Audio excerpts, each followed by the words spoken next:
லைலத்துல் கத்ர் என்றால் என்ன? கத்ர் என்றால் கருத்து என்ன?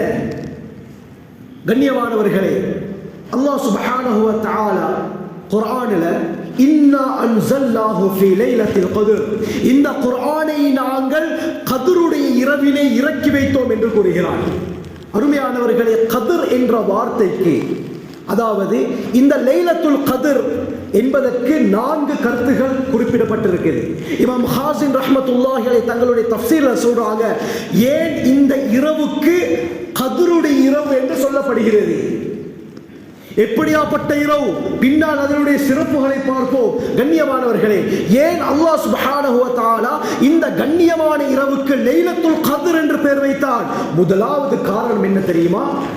ஏனைய இரவுகளை விட இந்த இரவை அல்லாஹ் கண்ணியப்படுத்தி வைத்திருக்கிறார். கத்ர் என்று சொன்னால் சிறப்பு என்ற கருத்து. ஏனைய இரவுகளை விட, எப்படி ஏனைய நேரங்களை விட தஹஜ்ஜுடைய நேரத்தை அல்லாஹ் சிறப்பித்து வைத்திருக்கிறானோ, ஏனைய நாட்களை விட வெள்ளிக்கிழமையுடைய நாளை சிறப்பித்து வைத்திருக்கிறானோ, ஏனைய இடங்களை விட மக்கா மதீனா மஸ்ஜிதுல் அக்ஸாவை சிறப்பித்து வைத்திருக்கிறானோ, இதே போல ஏனைய இரவுகளை விட அல்லாஹ் இந்த இரவை கண்ணியப்படுத்தி வைத்திருக்கிறார். அதனால தான் இதற்கு கத்ருடைய இரவு என்று சொல்லப்படுகிறது. இரண்டாவது, கண்ணியமானவர்களே, இந்த இரவுல யார் அமல் செய்வாரோ அந்த இரவை அடையக்கூடிய கூட்டத்தில் அல்லாஹ் நம் அனைவரையும் சேர்த்துள்வானாக. இந்த இரவில் யாரெல்லாம் அமல் செய்வாரோ அந்த அமல்கள் அல்லாஹ்விடத்தில் மிக மதிப்புக்குரியது, அல்லாஹ்விடத்திலே மிகவும் மகத்தானது. அதனால தான் இந்த இரவுக்கு கத்ருடைய இரவு என்று சொல்லப்படுகிறது. மூன்றாவது ஒரு காரணம் சொல்லப்படுது.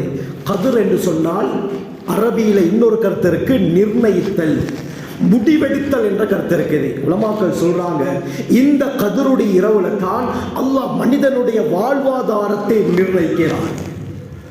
எத்தனை வருடம் இவன் வாழ்வான், இவனுடைய மரணம் எப்படி அமையும், மனிதர்கள் மட்டுமல்ல உலகத்தில் இருக்கக்கூடிய எல்லா ஜீவராசிகளுடைய வாழ்வாதாரம் நிர்ணயிக்கப்படக்கூடிய இரவு இந்த கத்ருடைய இரவு. அதனால தான் இந்த இரவுக்கு லைலத்துல் கத்ர் என்று சொல்லப்பட்டிருக்கிறது. நான்காவது ஒரு காரணம், கத்ருக்கு அரபியில் இன்னொரு கருத்து இருக்குது. அருமையானவர்களே, உலகத்தில் எத்தனையோ பாஷைகள் இருக்குது. எல்லா பாஷையை விட அல்லாஹ் தனக்காக, தன்னுடைய குர்ஆனுக்காக, சுவர்க்கவாதிகளுக்காக, முஹம்மது ஸல்லல்லாஹு அலைஹி வஸல்லம் அவர்களுக்காக வேண்டி தேர்ந்தெடுத்த பாஷை இந்த அரபு பாஷை. இந்த அரபி பாஷை இருக்கிறதே ஆச்சரியமான பாஷை. கண்ணியமானவர்களே, இமாம் ஸஅலபி ரஹ்மத்துல்லாஹி அலைஹி சொல்வார்கள், லா துராதிஃபு ஃபில் லுகத்தில் அரபியா, அரபு பாஷையில ஒத்த கருத்து என்பது கிடையாது. ஒத்த கருத்து தமிழ்ல ஒத்த கருத்து இருக்குது. சூரியன், கதிரவன், இப்படி ஒத்த கருத்துகள் இருக்கிறது. கதிரை, நாட்காலி, ஒத்த கருத்துகள் இருக்கிறது. ஆனால் அரபியில் எந்த வார்த்தைக்கும் ஒத்த கருத்து என்பது கிடையாது. ஒவ்வொரு வார்த்தைக்கும் தனிப்பட்ட கருத்துக்கள் சொல்லப்பட்டிருக்கிறது. சிங்கம் என்ற வார்த்தைக்கு மட்டும் அரபியில் 500 பேர் இருக்கு சிங்கத்துக்கு. கண்ணியமானவர்கள், ஆச்சரியமான ஒரு பாஷை. இதனால் தான் அல்லாஹ் குர்ஆனுக்கு இந்த அரபு பாஷையை தேர்ந்தெடுத்தான். கண்ணியமானவர்களே, ஆக கத்ர் என்ற வார்த்தைக்கு பல அர்த்தங்கள் இருக்குது. அதில் இன்னொரு அர்த்தம் தான் நெருக்கடி என்ற கருத்து. அதாவது இந்த இரவுல அல்லாஹ் லட்சக்கணக்கான மலக்குமார்களை வானத்திலிருந்து சங்கிலி கோர்வையாக இந்த உலகத்துக்கு இறக்குகிறான். அவர்கள் இறங்கும் நேரம் பூமி நெருக்கடிக்குள்ளாக்கப்படுகிறது, நெருக்கடியிலே மூழ்கிறது. இதனால தான் இந்த இரவுக்கு லைலத்துல் கத்ர் என்று சொல்லப்பட்டிருக்கிறது. கண்ணியமானவர்களே, தஃப்சீருல் காஸிம்ல வருது, அப்துல்லாஹ் பின் அப்பாஸ் ரலியல்லாஹு அன்ஹு அறிவிக்கிறாங்க, ஹஜ்ரத் ரசூலுல்லாஹி ஸல்லல்லாஹு அலைஹி வஸல்லம் அவர்களுக்கு முன்னால காலம், அதாவது பனு இஸ்ரவேலர்கள்ல ஒரு மனிதர் இருந்தார். இந்த உம்மத்துக்கு தான் அல்லாஹ் ஆயுளை குறைத்து கொடுத்திருக்கிறார். 70 வருஷம் 80 வருஷம், கூடினால் 100, அதுக்கு மேல தாண்டது மிகவும் குறைவு. இவ்வளவுதான் இந்த உம்மத்துடைய வாழ்வு ஆயுட்காலம். ஆனால் முன்னால் வாழ்ந்த சமுதாயத்தை எடுத்து பார்த்தா அவங்களுடைய முதலாவது பல் விழுறதே 300 வயசுக்கு பின்னால தான். வாலிபத்தை அடைகிறதே 400 வருடங்களுக்கு பிறகுதான். இப்படி 700, 800, 1000 வருட காலங்கள் இதற்கு முன்னால் வாழ்ந்த சமுதாயத்தினர் இருக்கிறார்கள். அந்த கூட்டத்திலே ஒரு மனிதர் இருந்தார். அவர் எப்படியாப்பட்டவர் தெரியுமா? 1000 மாதங்களாக அல்லாஹ்வுடைய பாதையில் ஆயுதங்களை தன்னுடைய தோளிலே சுமந்தவாறு யுத்தம் செய்தார். 1000 மாதம் யுத்தம் செய்யறா எவ்வளவு கஷ்டமான ஒரு விஷயம். அதுவும் அல்லாஹ்வுடைய பாதையில ஜிஹாதுக்கு சிறப்புகள் ஏராளமாக சொல்லப்பட்டிருக்கிறது. அல்லாஹ்வுடைய பாதையில யுத்தம் செய்யறதுக்கு எந்த அளவுக்கு சிறப்புகள். அல்லாஹ் அக்பர். ஒரு நாள் செஞ்சாலே மிகப்பெரிய அந்தஸ்து கிடைக்குது. இவர் 1000 மாதங்கள் 83 வருடங்கள், கிட்டத்தட்ட 83 வருடங்கள் தொடர்ந்து அல்லாஹ்வுடைய பாதையில யுத்தம் செய்தார். இந்த விடயத்தை கேள்விப்பட்ட ஸல்லல்லாஹு அலைஹி வஸல்லம் ஆச்சரியப்பட்டார்கள். இப்படியும் ஒரு மனிதர் இருந்தாரா? 1000 மாதங்கள் தொடர்ந்து யுத்தத்திலே அல்லாஹ்வுடைய பாதையிலே ஈடுபட்டிருக்கிறார். நபி அவர்கள் யோசிச்சாங்க, இப்படியாப்பட்ட அமல் செஞ்சவருக்கு அல்லாஹ் எந்த அளவுக்கு கூலியை கொடுத்திருப்பான். 1000 மாதங்கள் தொடர்ந்து யுத்தம் செய்தால் எவ்வளவு கூலிகள் அவருக்கு கிடைத்திருக்கும். ஆச்சரியப்பட்டார் கண்ணியமானவர்களே. ஸல்லல்லாஹு அலைஹி வஸல்லம் உடனே அல்லாஹ்ட்ட கேட்கிறாங்க, யா அல்லாஹ், இந்த பாக்கியம் என்ற உம்மத்துக்கு கிடைக்காதா? 1000 மாதங்கள் தொடர்ந்து யுத்தம் செஞ்சு பெரும் ஒரு கூலியை அடைந்திருப்பார் அந்த மனிதர். அந்த பாக்கியம் என்ற உம்மத்துக்கு கிடைக்காதா? என்ற உம்மத்துடைய ஆயுட்காலமும் மிகவும் குறைவு. யா ரசூலல்லாஹ், யா அல்லாஹ், அமல்களோ மிகவும் குறைவு. எப்படி அந்த நன்மையை அடைவது என்று அல்லாஹ்விடத்திலே ஆதரவு வைத்தார்கள். அல்லாஹ் ஆயத்தை இறக்குகிறார். இன்னா அன்ஸல்னாஹு ஃபீ லைலத்துல் கத்ர் வமா அத்ராக மா லைலத்துல் கத்ர் லைலத்துல் கத்ரி கைரும் மின் அல்ஃபி ஷஹர். இந்த கத்ருடைய இரவு இருக்கிறதே 1000 மாதங்களை விட சிறந்தது. அவர் 1000 மாதங்கள் தொடர்ந்து போரிட்டு எந்த கூலியை அடைந்தாரோ அந்த கூலியை நீங்கள் ஒரே இரவில் அடைவீர்கள். நீங்க மட்டுமல்ல நாயகமே, உங்களோட உம்மத்துக்கும் இந்த கூலி கிடைக்கும். இதுதான் இந்த லைலத்துல் கத்ருடைய சிறப்பு. கண்ணியமானவர்களே, அல்லாஹ் சுப்ஹானஹு வ தஆலா இந்த லைலத்துல் கத்ர்ல ஏராளமான விடயங்களை செய்து காட்டியிருக்கிறார். அதில் மிக முக்கியமானது தான் இந்த இரவில் தான் அல்லாஹ் குர்ஆனை இறக்கி வைத்தான். இன்னா அன்ஸல்னாஹு ஃபீ லைலத்துல் கத்ர். கத்ருடைய இரவிலே அல்லாஹ் இந்த குர்ஆனை இறக்கினான். இன்னா அன்ஸல்னாஹு ஃபீ லைலத்தின் முபாரகா. பரக்கத் செய்யப்பட்ட இரவிலே அல்லாஹ் இந்த குர்ஆனை இறக்கினான். அருமையானவர்களே, குர்ஆன் என்று வரும் பொழுது 2 தடவை இறங்கியது. நன்றாக விளங்கிக் கொள்ளணும். அல்லாஹ் சுப்ஹானஹு வ தஆலா குர்ஆன்ல ஒரு இடத்துல இன்னா அன்ஸல்னா, அன்ஸல என்ற வார்த்தையை பாவிக்கிறான். சூரா ஃபுர்கான்ல நஸ்ஸலல் ஃபுர்கான அலா அப்திஹி, நஸ்ஸல என்ற வார்த்தையை பாவிக்கிறான்.